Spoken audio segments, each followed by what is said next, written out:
Este año con Adriana hemos pensado bueno, en todos los profesionales de salud que estamos involucrados y en los distintos niveles también, ¿no? De atención.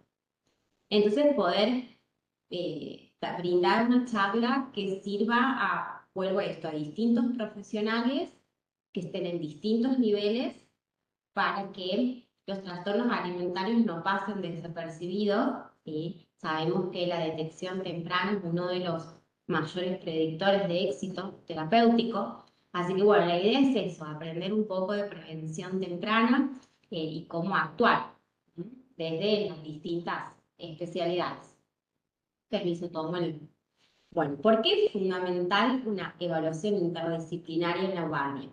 Esto lo pensamos desde el contexto en el cual lleguen consultantes, ¿sí? Por guardia, sea por alguna descompensación física, o sea, orgánica o psiquiátrica, ¿sí? No estamos hablando únicamente de consultorio externo con un programado, bien, estamos pensando en justamente consultantes que llegan a la guardia y cómo vamos a actuar nosotros en ese contexto.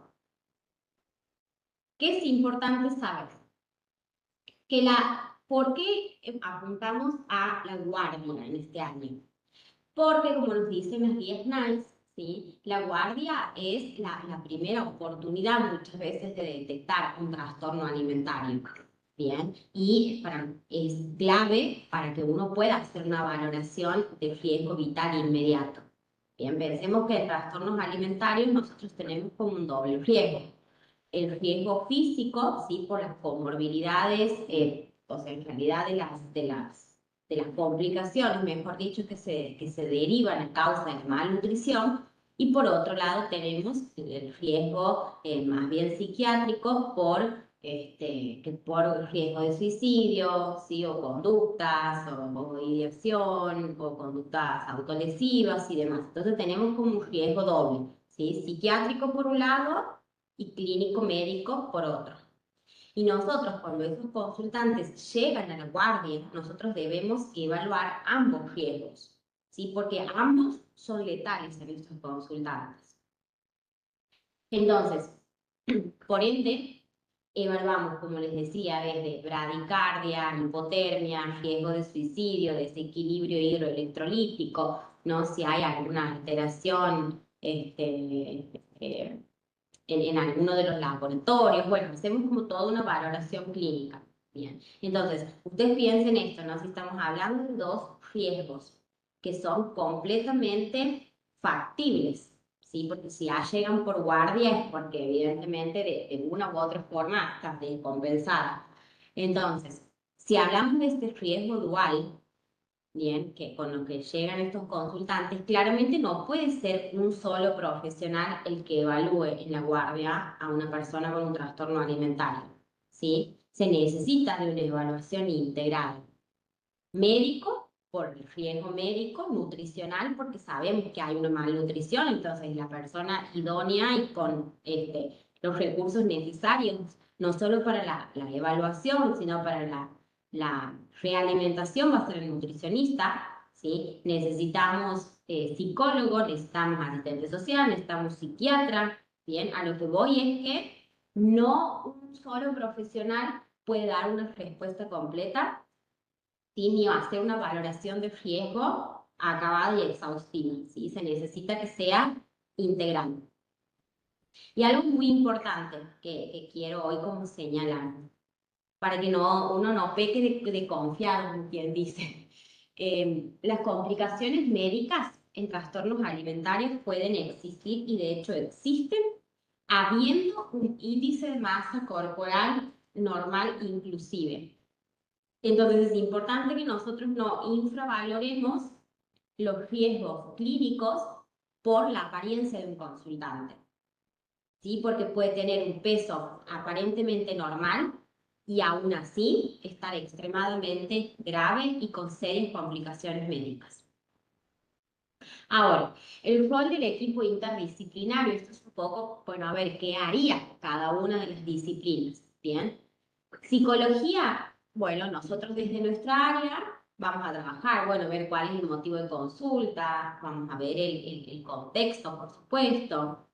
Vamos a evaluar conductas alimentarias de riesgo asociadas a trastornos alimentarios. Hay instrumentos, ¿sí?, que son de tamizaje, que son cortitos y a ustedes les puede servir un montón para valorar por guardia, como para complementar la evaluación clínica, que es el SCOF y el EDQS, ¿sí?, que son cortitos, como les digo, y dan un pantallazo y nada, información muy valiosa.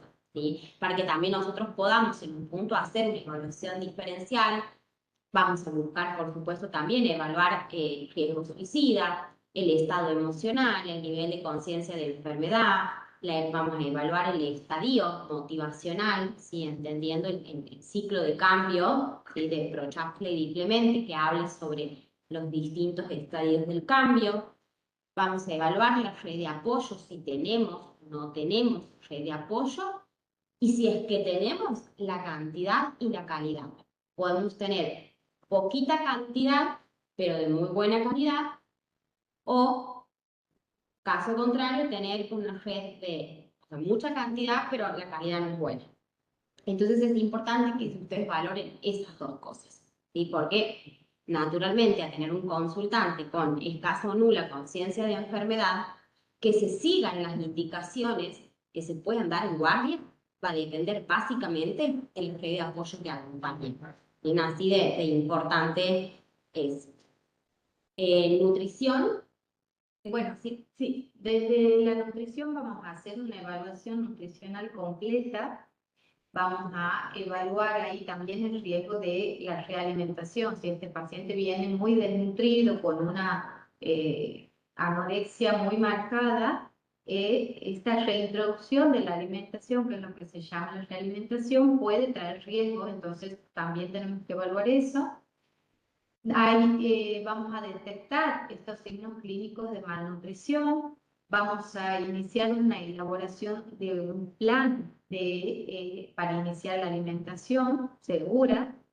Vamos a hacer un monitoreo antropométrico y clínico también. Y bueno, todo esto también es necesario, como decía aquí la licenciada, la red de apoyo, que va a participar de manera activa en la recuperación del paciente. Bien, después la evaluación de psiquiatría, que es fundamental, porque va a evaluar, junto con el psicólogo, el riesgo de suicidio, va a evaluar comorbilidades, ¿sí?, va a prescribir medicación en caso que sea necesario, o bien hacer un ajuste si es que el consultante viene con algún plan farmacológico, ¿sí?, ya indicado por otro profesional. También va a hacer una monitorización de a ver si hay algún efecto secundario, ¿sí?, que pueda hacer de la medicación prescripta, una evaluación del estado general mental, una indicación de internación, si es que corresponde también. En medicina clínica, acuérdense en el riesgo dual. Entonces, necesitamos un médico que pueda valorar signos vitales, que evalúe si hay o no complicaciones orgánicas, de qué tipo, qué tan graves son, ¿sí? También va a ser el profesional que va a solicitar o interpretar estudios, en caso que tenga estudios previos y los traiga en ese momento, ¿no? Por supuesto. Va a hacer coordinación con especialistas y también va a indicar indicación médica en caso que sea necesario, siguiendo las guías que nosotros aquí les dejamos, que son guías a las cuales pueden acceder libre. Ahí me están hablando del sonido. Después, trabajo social va a hacer una evaluación del contexto familiar, del contexto socioeconómico, ¿sí? Va también, digamos, a evaluar el funcionamiento familiar para ver si hay adherencia, si hay riesgo, va a hacer articulación con instituciones educativas, laborales o las que sean necesarias. Bien, y se va a hacer también una intervención en ese nivel en casos de que haya violencia intrafamiliar, que se estén vulnerando derechos de niños y adolescentes, sí, que haya negligencia alimentaria. Entonces miren esto, ¿no? Cómo todos necesitamos de la evaluación de todos para realmente poder establecer un diagnóstico preventivo lo más preciso posible, pero así también poder hacer intervenciones efectivas. Bien. ¿A qué hablamos, o sea, a qué nos referimos cuando estamos hablando de conductas alimentarias de riesgo? ¿Sí? A prácticas que la persona tiene, a ciertas actitudes que desarrolla, ¿sí? En cuanto a la alimentación, en cuanto al peso o en cuanto a la imagen corporal, que alteran la relación que tiene con el cuerpo y que tiene con la comida, ¿sí? Ahora, cuando esas prácticas determinadas se sostienen a lo largo del tiempo, bien, es cuando nosotros decimos que aumenta el riesgo de desarrollar un trastorno alimentario, porque precisamente son conductas alimentarias de riesgo. Bien. También es importante saber que esto puede aparecer en personas que tengan cualquier peso. No siempre constituyen un diagnóstico, pero sí señales. Y aquí también les marco como un dato fundamental.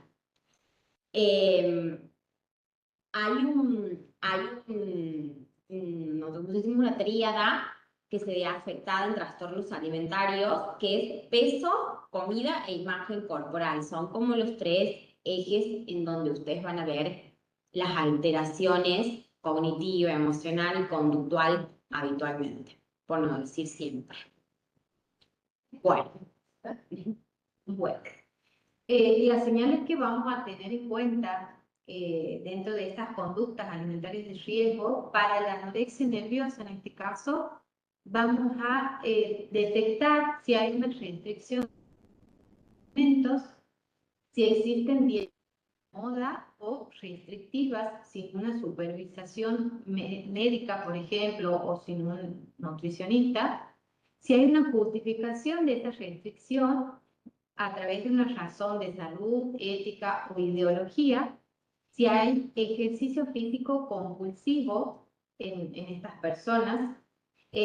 También es muy común que eviten comer delante de otras personas. Existen rituales con la comida, por ejemplo, que ingieren de manera muy lenta, juegan con las comidas o se paran, ordenan, tienen todo un sistema de ritual, tienen un miedo intenso de engordar, incluso en presencia de bajo peso, lógico. Estas personas usan ropa holgada para esconder esa pérdida de peso. Y también existe la manipulación del peso en la consulta, que es tomar mucha agua antes de la consulta o meterse cosas en los bolsillos para aumentar el peso, ¿sí? Ahí, Adri, algo importante a resaltar es que si, por ejemplo, entran por guardia, bien, es importante que si naturalmente uno los va a pesar, que se los pese de espaldas, ¿sí? ¿Por qué les digo esto? Porque eso puede ser un disparador muy grave si la persona está compensada, ¿sí? Porque no sabemos si hace cuánto tiempo no ve su peso y lo que eso puede generar. Bien, entonces, si vamos a pesar en la guardia, por favor que sea de espaldas. Y no le decimos a la persona el peso que tiene, ni tampoco hacemos un comentario, ni una valoración, ni un juicio, sea positivo, ni sea negativo respecto al cuerpo. ¿Sí? Ustedes sepan que la exposición al peso en sí misma, imagínense que es toda una intervención que nosotros hacemos como equipo en el marco de un tratamiento especializado. Es algo que se tiene que trabajar, justamente en técnica de exposición con prevención de respuesta, ¿sí? Es una técnica conductual y nosotros la trabajamos de una forma planificada, en un contexto seguro, con previo acuerdo, con previos objetivos, ¿sí? De una forma muy organizada, con todo un plan. Bien, entonces es muy importante, bien, atender a esto. Entonces, si necesitamos pesar al consultante, lo pesamos de espalda, al igual que la talla. Si la persona no lo ve, no hacemos comentarios ni, bueno, pero estás bien, ni, bueno, sí, la verdad que estás excedido, ay, no, pero sí, estás en bajo peso, nada. Y si nos preguntan cuánto peso, decir, ese es un dato que corresponde que se lo informemos a tu equipo tratante. A los fines de esta valoración por guardia no tiene sentido que te brindemos esta información, ¿sí?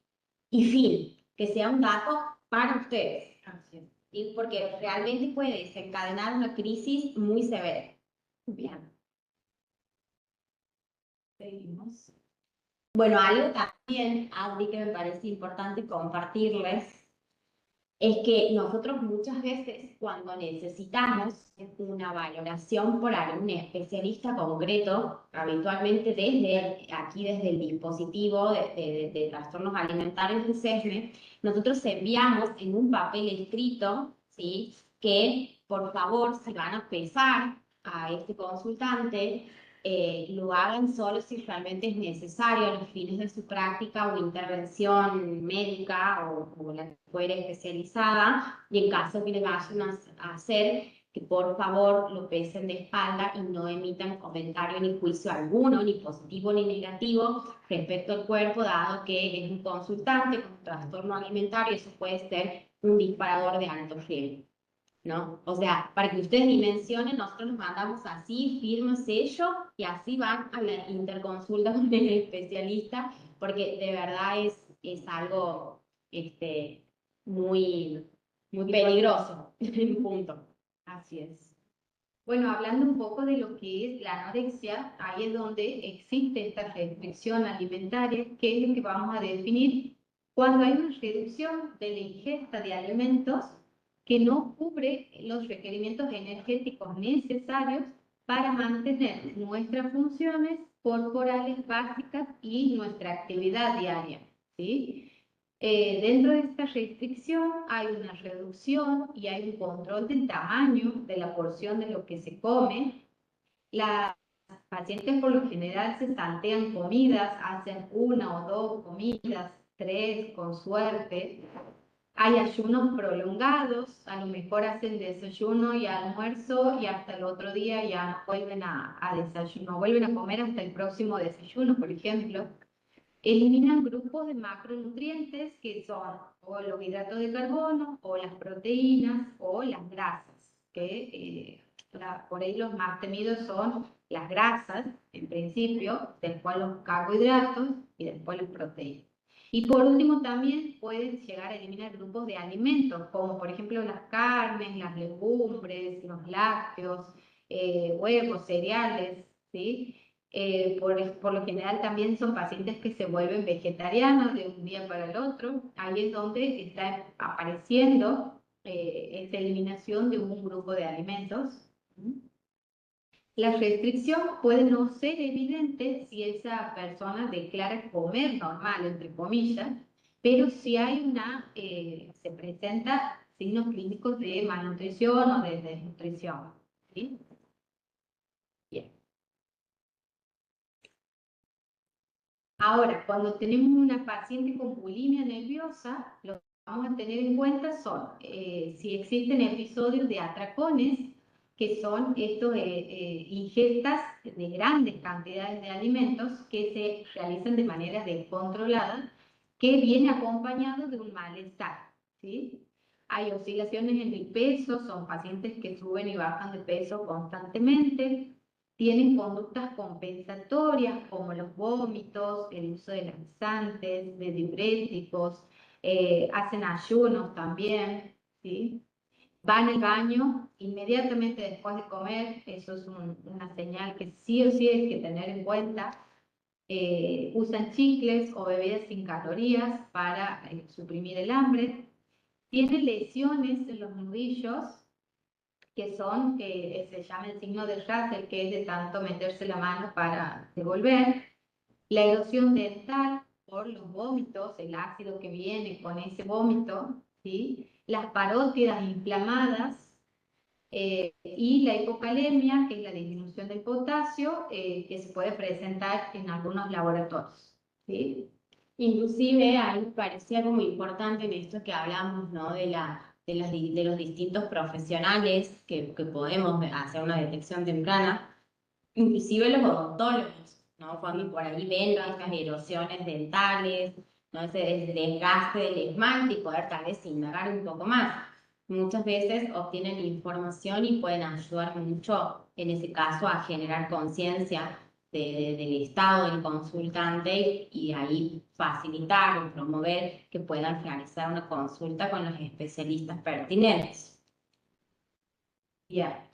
Y en el trastorno por atracón, que es similar a la bulimia, solo que no hay una conducta compensatoria. En el trastorno por atracón solamente se come. Hay atracones recurrentes, incluso sin hambre, llegan a comer a escondidas o en horarios nocturnos. Tienen esa sensación de culpa, de vergüenza, de malestar emocional después de este episodio del atracón. Tienen horarios o rituales para estos atracones. Hay una desaparición rápida de alimentos o muchos envoltorios, papelitos de cosas que esconden debajo de la cama, en la mochila. Comen más rápido de lo habitual.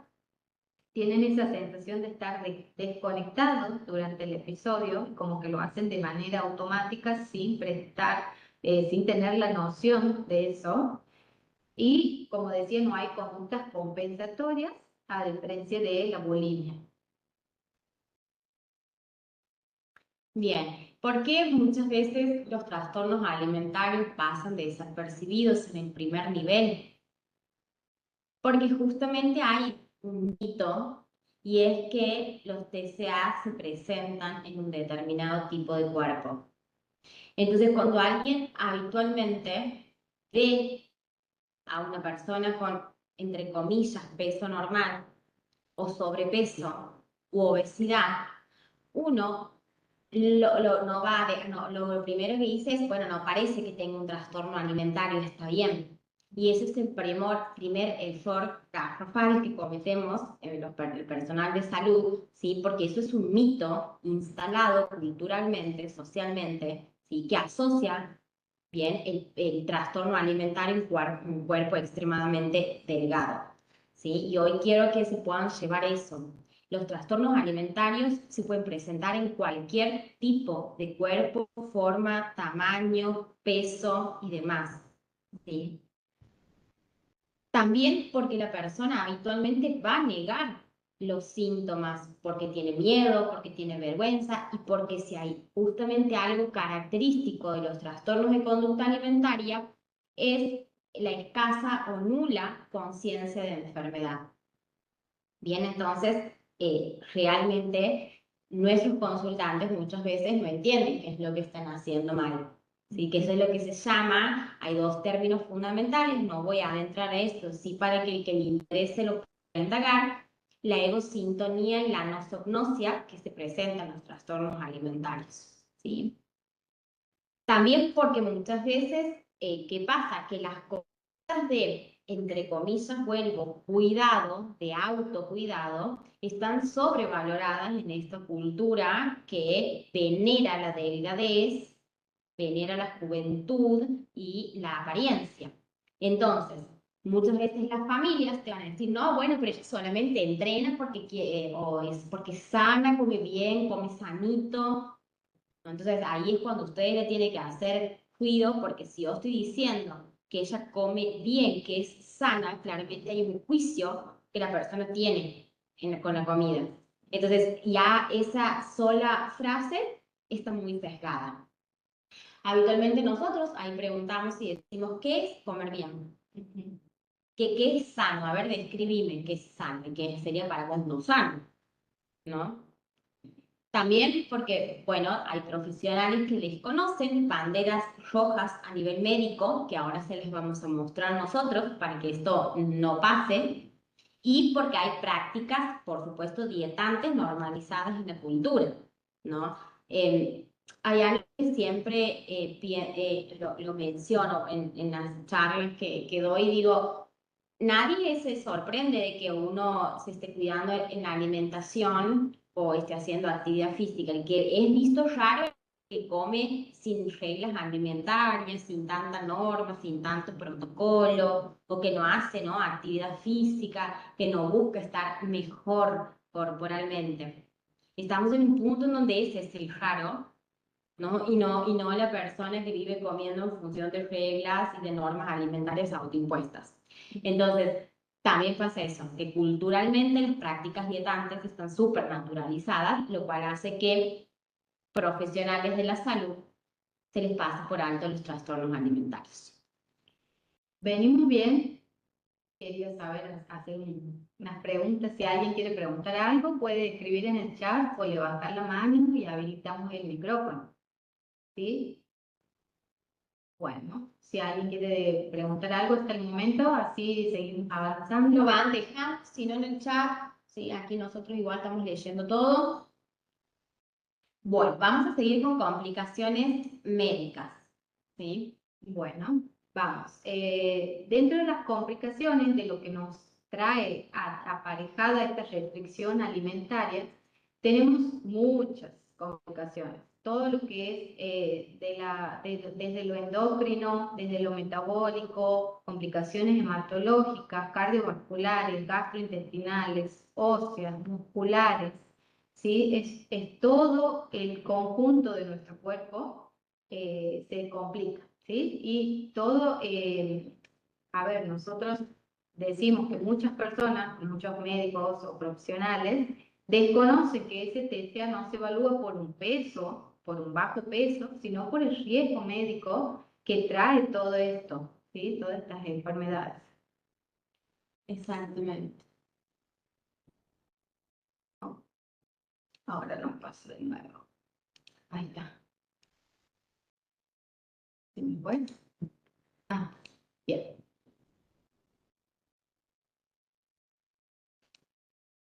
Bueno, dentro de los criterios de internación que nosotros podemos tener para los pacientes que se nos presenten, tenemos para anorexia nerviosa, va a ser principalmente en todas, ¿no? Por un riesgo médico o por un riesgo psiquiátrico agudo, ¿sí?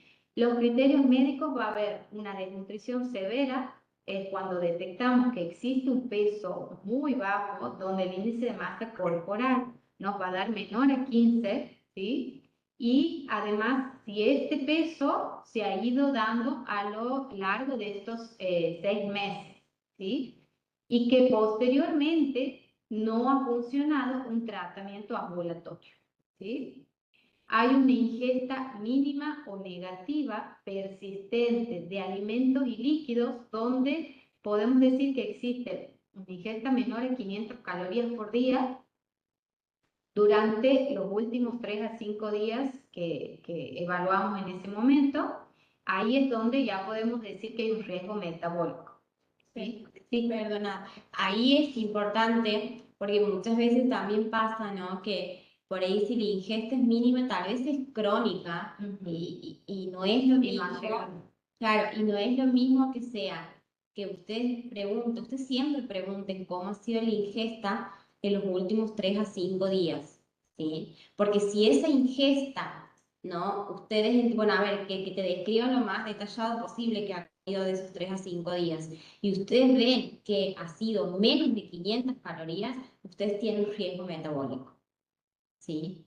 No hace falta que la restringe, porque como usted diga, ah, bueno, pues se restringe es una semana, como si fuera menos, ¿sí? O sea, no, una cosa es la restricción crónica y otra es la restricción aguda, ¿bien? Pero la restricción aguda es, hasta les diría, más compleja, más peligrosa, si se dan estas condiciones que les marcamos exactamente ahí, ¿bien? Perfecto. También tenemos signos de falla orgánica, donde hay una bradicardia, existen 50 latidos por minuto en adolescentes, también se considera una bandera roja, y bueno, ya menos de 40 es un riesgo crítico, es una internación inmediata, ¿sí? Tienen hipotensión menor a 70 y la hipotermia menor a 35 grados, además que viene acompañado de la calcinosis distal, que es cuando se nos ponen a su lado los dedos, las extremidades, digamos. Hay hidratación o alteraciones electrolíticas graves, hay hipopotasemia, hipopatemia, hipomagnesemia, ¿sí?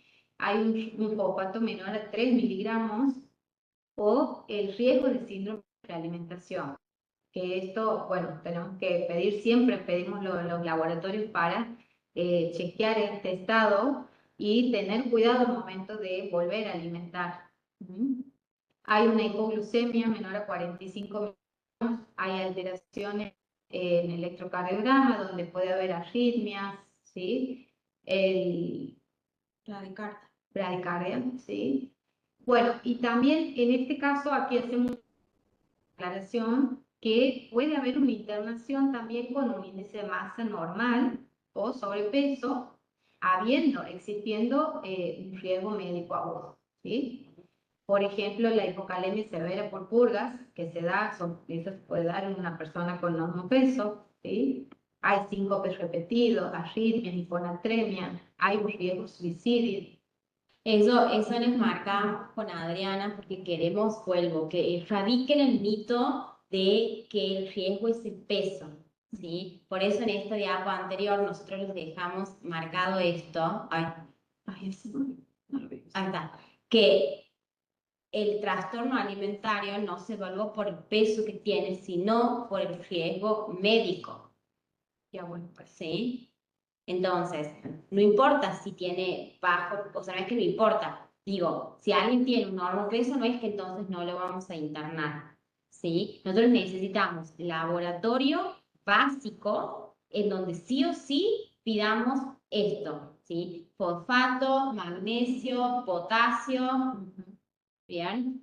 Que son sobre todo lo que nos van a indicar si hay o no riesgo de síndrome de realimentación, que ahora vamos a explicar qué es, que puede ser letal.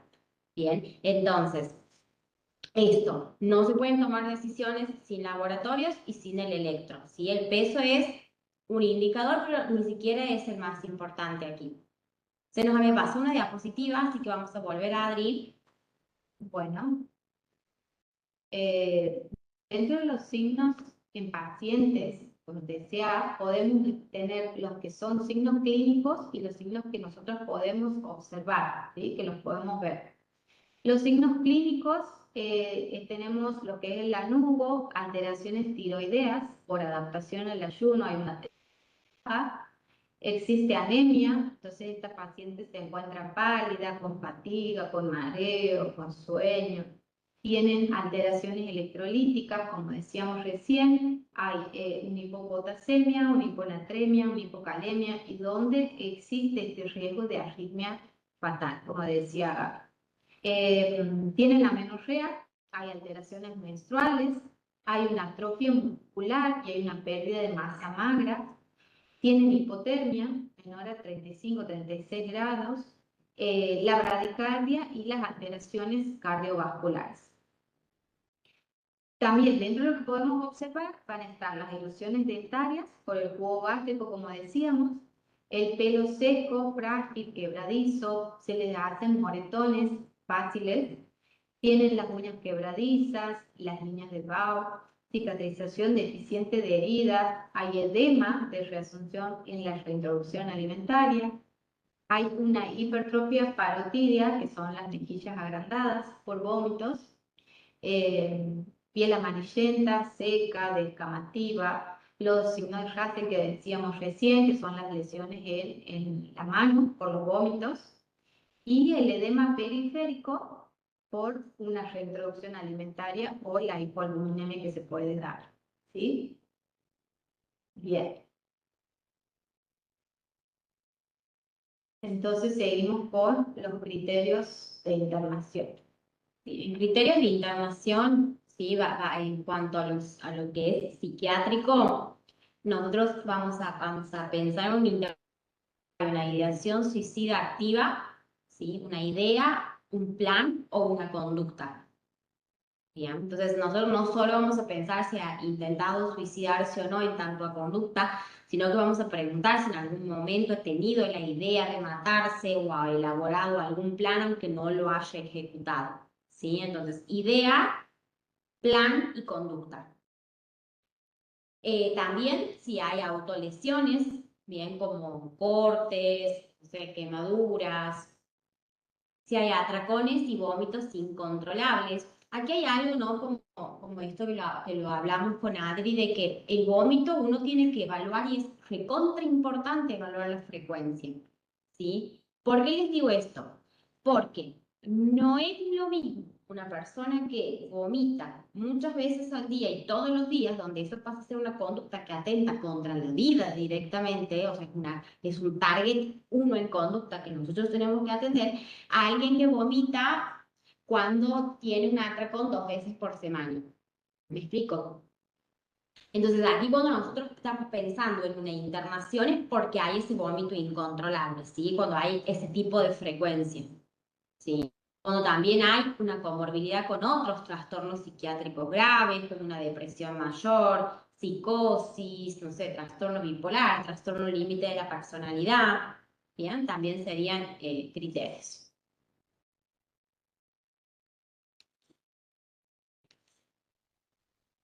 Uh-huh. Bueno, mientras se cambia el power, Adri, ¿quieres leer la pregunta? Aquí han mandado. Ahí está. Dice, mi inquietud es, ¿los anticonceptivos en adolescentes que presentan un IMC bajo son indicados? ¿Qué debemos hacer en esos casos? ¿O cuando el IMC hay, debemos tener en cuenta el estado nutricional? Mira, ahí Lili, yo te diría algo, que acuérdate esto, el peso no es el indicador del riesgo clínico, sí, ni nada, el IMC es un dato y es el menos importante, te diría. Hay que ver las fechas de menstruación que están teniendo, si ha habido ausencia de menstruación, cómo vienen los ciclos, para evaluar si está o no en un trastorno alimentario. Sí, Laboratorios. laboratorios, sí, pero en cuanto al peso solo no es un indicador de si puedo indicar o no. Sí, o sea, acuérdense esto, el peso es nada, un dato y el menos importante para nosotros. Y el riesgo y qué podemos y qué no podemos nos lo va a dar el estado clínico y no tiene nada que ver con el índice de masa corporal. Así es. Bueno, Dentro de lo que son los criterios de internación para bulimia nerviosa, tenemos las alteraciones electrolíticas graves, como ya venimos diciendo, la hipopotasemia, esta alcalosis metabólica, la hiponatremia, las arritmias o el compromiso cardíaco por vómitos y el uso de laxantes y diuréticos, el hematemesis o ruptura esofágica por los vómitos, deshidratación severa, el uso compulsivo de laxantes o diuréticos que la familia no puede detener, incidentes de síncope o sangrado por vómitos repetidos, ¿sí? Y dentro de los que son los criterios psiquiátricos o psicosociales, también existe un riesgo de suicidio o conductas autolesivas, hay una comorbilidad psiquiátrica grave, por ejemplo, el consumo problemático de sustancias, una depresión severa, hay una imposibilidad de control de estas conductas purgativas en el domicilio y, por supuesto, es la falta de red de apoyo que no permite salir a esta persona de esa situación. ¿Sí? bueno, ahora vamos a pasar a algo fundamental que inclusive es muy poco conocido o hablado diría, que es el síndrome de realimentación, que es un síndrome que básicamente, sí, en personas que vienen, otra vez se traba, que vienen con una restricción severa, que es un, como le decíamos, es un cuadro clínico que es complejo, que se da cuando se reintroduce la nutrición, ¿sí? Sea oral, sea enteral, sea parenteral, en personas que están malnutridas, ¿sí? Habitualmente es de realimentación, es frecuente que, o sea, es un riesgo más presente en personas con anorexia restrictiva, ¿sí? Se produce justamente porque se pasa de un estado catabólico prolongado a un estado anabólico y que es desencadenado por el aumento de insulina al reintroducir carbohidratos, ¿sí? Ahora, también es importante saber que no es necesario sobrealimentar para que ocurra. Por eso ahí miren este ejemplo. Si puede pasar que la persona consuma 200 calorías y ustedes aumentan en la internación a 800 calorías y se les hace un síndrome de sobrealimentación. ¿Sí? Por eso digo, no se trata de sobrealimentar. Aún cuando uno hace un incremento calórico bajo o moderado, lo mismo se puede dar el síndrome de realimentación. Bien. Estos pacientes por lo general presentan trastornos en el balance de fluidos, anomalías electrolíticas, insistimos en esto de la hipofosfatemia, de la hipopotasemia, que nos van a dar estas alteraciones en el metabolismo de vitaminas. ¿Sí? La hipofosfatemia es el signo más temprano y es el más sensible del síndrome de realimentación, es decir, el fósforo. Esto se traduce en la aparición de las complicaciones neurológicas, respiratorias, cardíacas, neuromusculares y hematológicas. O sea, es bien complejo, bien complejo. Entonces, como resaltando, ¿no, Adri? Llegan a la guardia, automáticamente pedimos el laboratorio y haciendo énfasis en sodio, potasio, magnesio y fósforo. Exacto. Bueno, dentro de estas complicaciones incluyen el descenso abrupto de lo que es el fósforo, el potasio y el magnesio, debido al movimiento intracelular que es inducido por la insulina. Pueden causarnos arritmias, hay una insuficiencia cardíaca aguda, un edema pulmonar, convulsiones y hasta la muerte súbita en los primeros 5 días de esta alimentación o al aumentar sustancialmente el aporte calórico. ¿Sí? Las alteraciones metabólicas, hay un aumento de insulina y cambio hacia el anabolismo, como decíamos, de venir un estado de catabolismo, ahora empezamos a producir, hay una retención hídrica y un desequilibrio electrolítico, hay aumento de peso repentino por un edema, ¿sí? Ahí se empiezan a hinchar, hay hiperglucemia transitoria, y de lo que es la hipofosfatemia, que decíamos puede ser severa y puede requerir una corrección intravenosa. ¿Sí? Adri, si me das tiempo, ahí voy a responder a Andrea. Dice cómo sería el tratamiento en la persona internada con trastorno alimenticio. Ahí, Andrea, te diría algo. Los trastornos alimentarios son trastornos.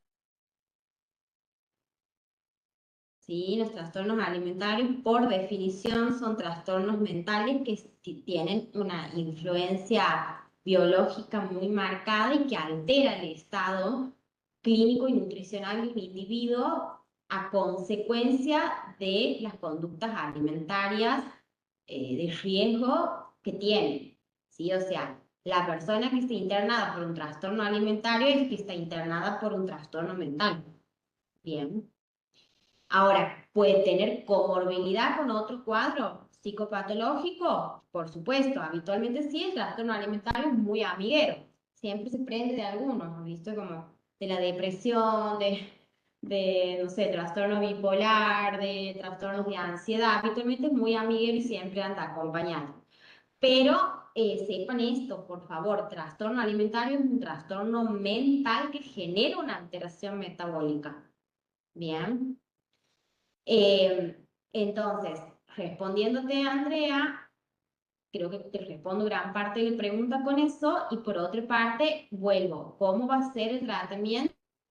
No, ¿en qué sentido me lo preguntas? Si en tanto a atención psicológica, psiquiátrica, nutricional, médica, pero bueno, el tratamiento es todo eso.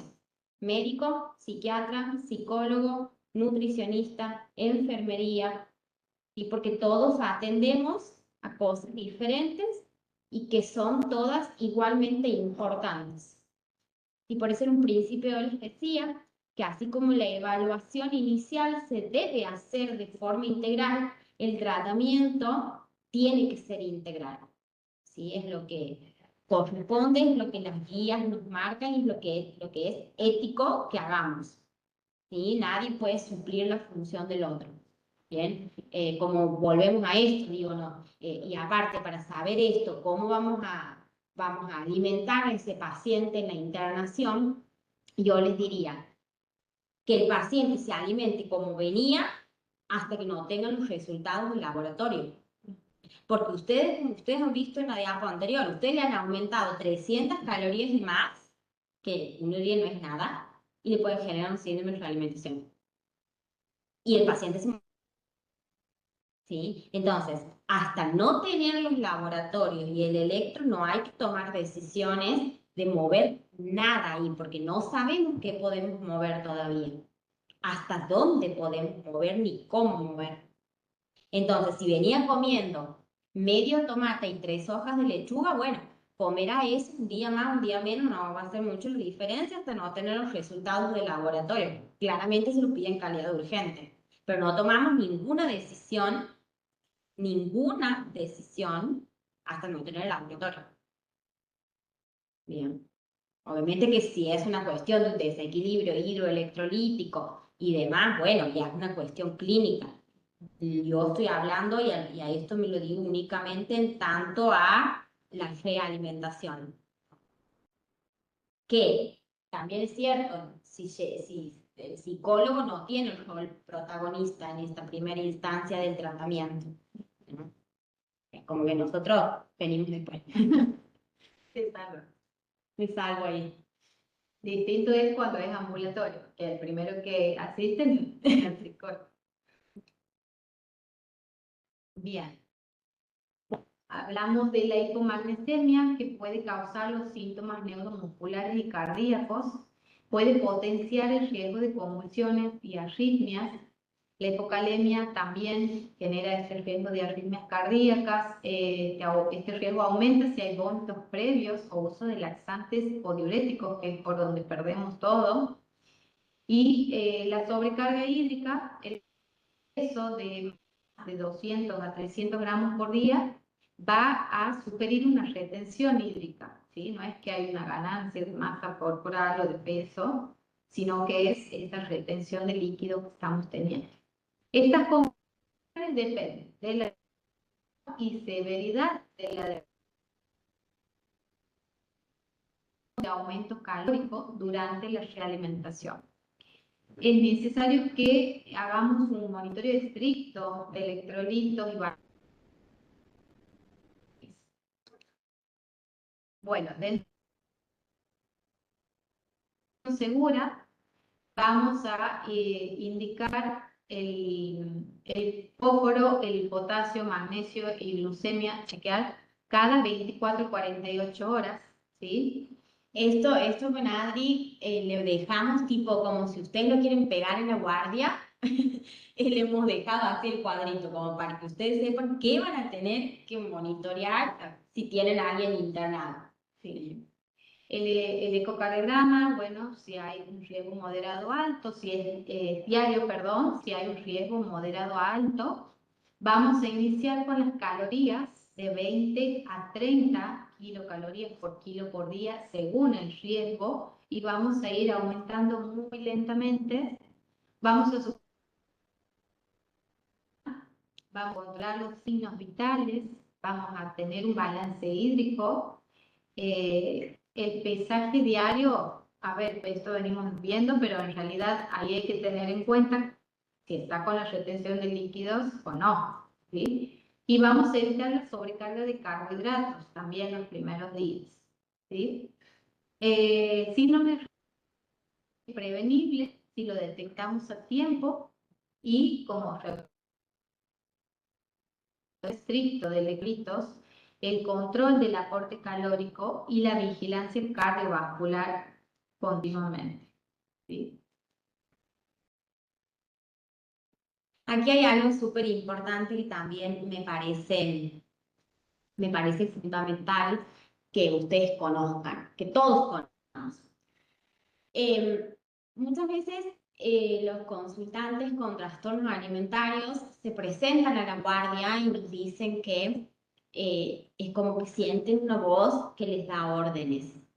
que le dicen que tiene que comer, que no tiene que comer, que es gorda, que es fea, que quién la va a querer así de gorda, ¿no? Y otros mensajes más, otro contenido mental más.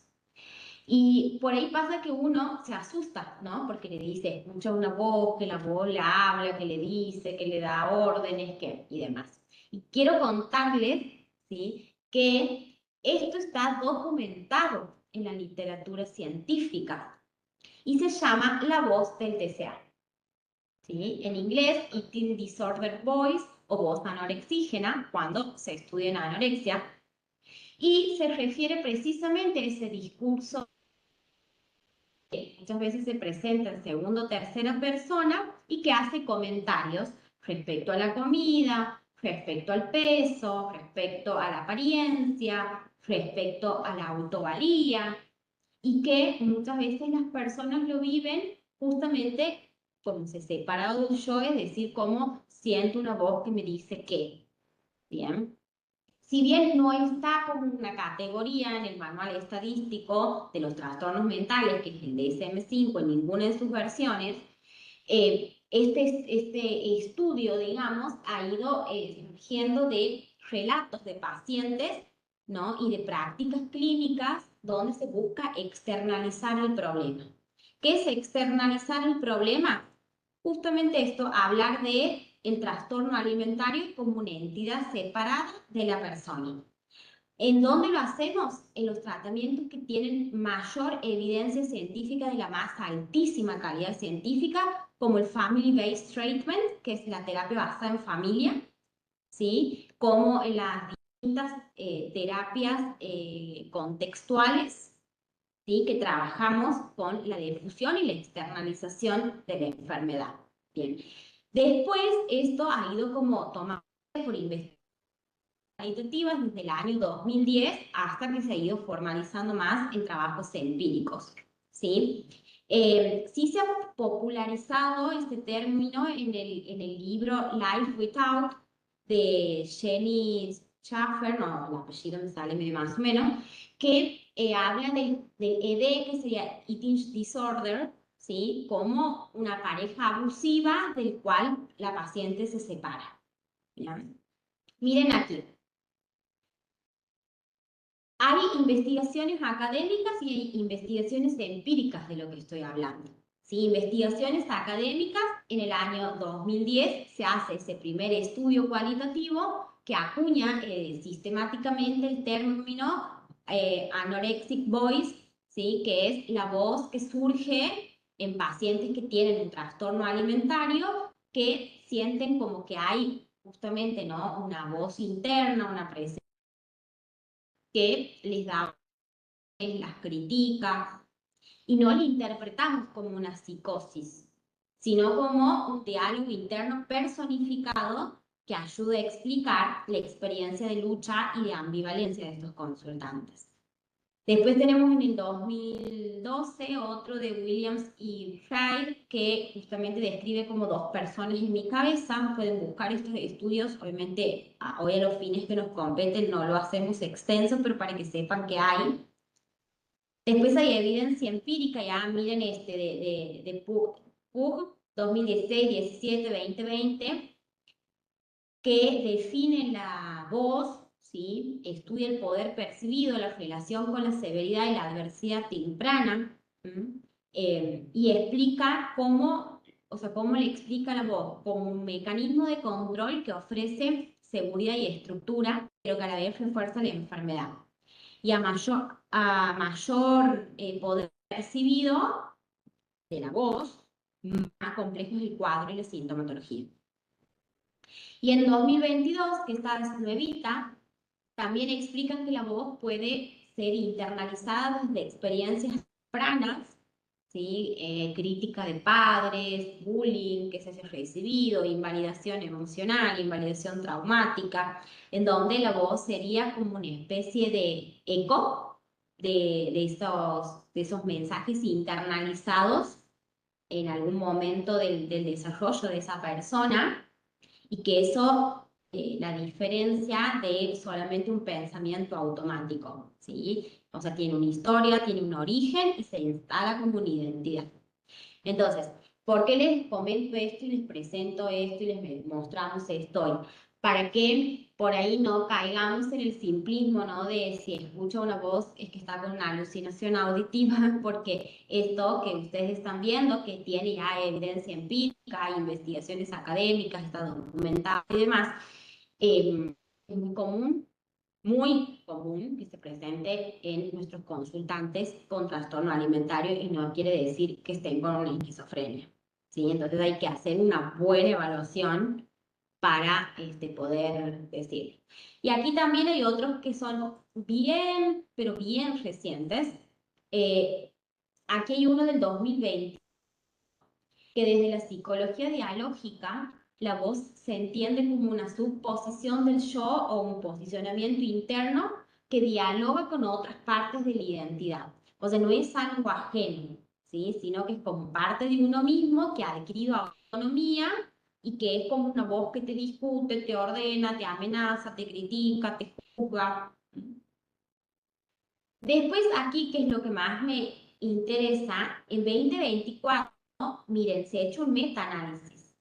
¿Sí? Recuerden que los metaanálisis clínicos aleatorizados en cuanto a lo que es evidencia científica es lo más alto en calidad científica. ¿Sí? Los ECA, los metaanálisis.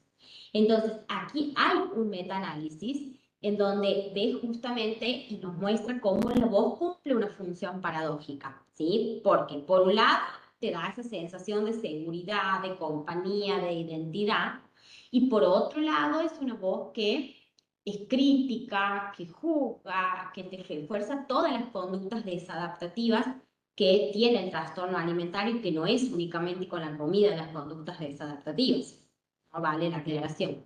Entonces, en este metaanálisis justamente se explica que es como una estrategia de afrontamiento que termina desarrollándose, ¿sí? Donde la persona de algún modo le sirve para manejar la ansiedad, el vacío, ¿sí? Pero que se termina convirtiendo en un mecanismo muy tirano y muy cruel, ¿sí? Pero bueno, quería mostrarles que no es algo como, nada, el voleo, sino que inclusive el año pasado hay un metaanálisis respecto a esto. Ahí que veo una consulta, dice Tomás. Paciente de 8 años que no come las 4 comidas básicas porque el olor le da asco, solo infusiones, lácteos, comida chatarra, papa frita, ¿qué hacer en estos casos? IMC normal, cifras observables. Tomás, que lo consultamos los dos. Me parece que, primero que nada, no sé cuál es tu profesión, Tomás, y te sugiero una evaluación interdisciplinaria. Es muy común en niños el TERIA, que es el trastorno de evitación y restricción del ingesto de alimentos, que es un trastorno alimentario que se da habitualmente en los niños, que se acompaña de 3 tipos de selectividad alimentaria y entre eso puede ser que lo que vos me cuentes se enmarca ahí. Por supuesto, por ahí con la información que vos me estás dando, no puedo decirte mucho más que eso, como que qué hacer y qué no hacer, porque no conozco la historia de esta persona, el Puedes contexto. habilitar el micrófono, Tomás, si quieres contar. Pero sí lo que te puedo decir es que se haga una evaluación interdisciplinaria, ¿sí? Para poder ver a qué se debe, porque el tema no es la conducta. Sí, chicos, el tema es la función que cumple la conducta. Ahí es lo que a ustedes les va a determinar ante qué estamos. Porque una misma conducta alimentaria se puede deber a 1000 millones de cosas. El tema es entender para qué, cuál es la función en la vida de esa persona en particular y en ese momento de su desarrollo evolutivo. Bien, entonces más que la conducta, tenemos que aprender a mirar la función. Bueno, de paso invitarlos, informarlos, perdón, a que conozcan que nosotros estamos dentro de un dispositivo de trastornos alimentarios aquí en el centro y que atendemos también por telesalud para casos del interior. Tenemos actualmente un caso en Termas, por ejemplo, y hacemos el tratamiento vía telesalud, ¿sí? Tenemos el equipo que somos, bueno, Gaby, yo, otra psico que es Gabriela Arcibay, el doctor Vázquez, que es el psiquiatra del equipo, también tenemos enfermeras, tenemos un médico clínico, ¿sí?